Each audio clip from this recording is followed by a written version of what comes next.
Për pronarët e makinave më të vjetra se 10 vjet vjen një lajm vërtet shumë interesant.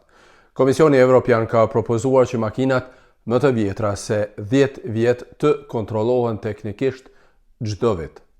Qëllimi i këtyre kontrolleve miq të dashur çdo vit është që të evitohen aksidentet në rrugë sa më shumë, sepse sipas të dhënave të fundit në BE, këto makina janë më shpesh të përfshira në aksidente rrugore. Propozimi i Komisionit Evropian tani duhet të miratohet edhe nga Parlamenti Evropian e atë duhet ta miratojnë edhe vendet anëtare secila për vete në Bashkimin Evropian, që do të thotë se rruga deri në futjen e një vendimi të tillë është e gjatë, por të kuptohemi mirë. Tani janë bërë hapat e parë në këtë drejtim, e Komisioni Evropian e ka justifikuar këtë propozim me pohimin se kontrolli vjetor i makinave më të vjetra se 10 vjet do të zvoglonte numrin e aksidenteve në rrugë.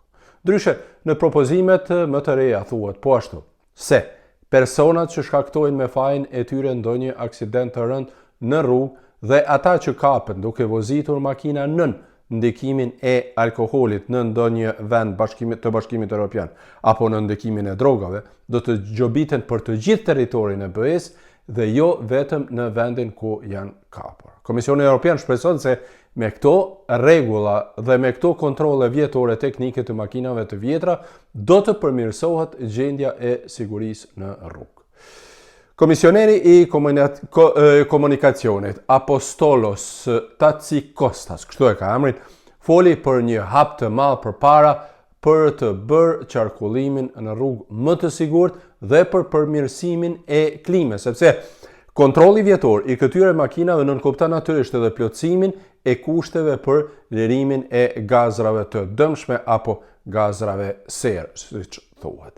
E një prej qëllimeve sipas tij është edhe identifikimi dhe penalizimi i makinave të manipuluara teknikisht, që për mendimin tim është vërtet një rregull i mirë.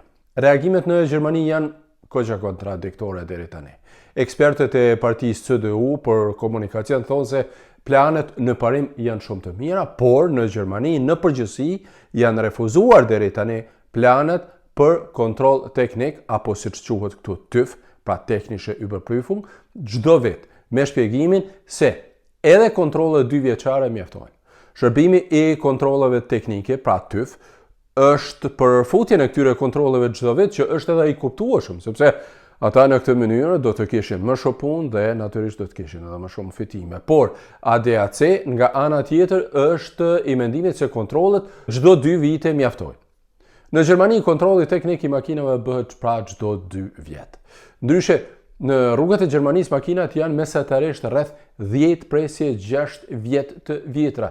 Kjo do të thotë se futja e një rregulli të tillë që çdo vit të kontrollohen makinat më të vjetra se 10 vjet do të prekte në fakt rreth gjysmën e makinave. Siç e thash, në Gjermani kontrollet teknike të makinave bëhen çdo 2 vjet, ndërsa kontrollet e para për makinat e reja është fjala janë parashikuar pas 36 muajve, këto quhen edhe si inspeksione në fakt.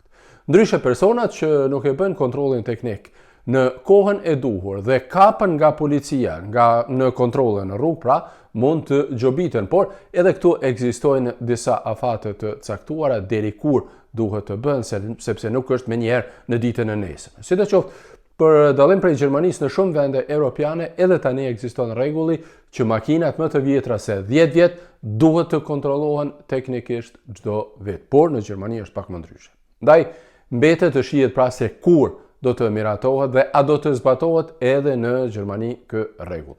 Por unë me siguri që do ta ndjek me vëmendje edhe këtë proces, sepse siç e shihni ka të bëjë me gjysmën e shoferëve në rrugë dhe do t'ju njoftoj me ndryshimet eventuale. Sidoqoftë, Komisioni Evropian ka propozuar pra që makinat më të vjetra se 10 vjet të kontrollohen teknikisht çdo vit e këtë vendim më pas duhet ta miratoj edhe Parlamenti Evropian dhe duhet ta miratojnë edhe vendet anëtare të Bashkimit Evropian secila për vete. Ndërsa ju nëse doni mund na shkruani këtu në video se cilat janë rregullat në vendin ku jetoni për këto kontrolle teknike dhe çfarë mendoni për këtë propozimin e Komisionit Evropian që kontrollet teknike të futen çdo vit. Faleminderit dhe miropafshim me informacionet e tjera.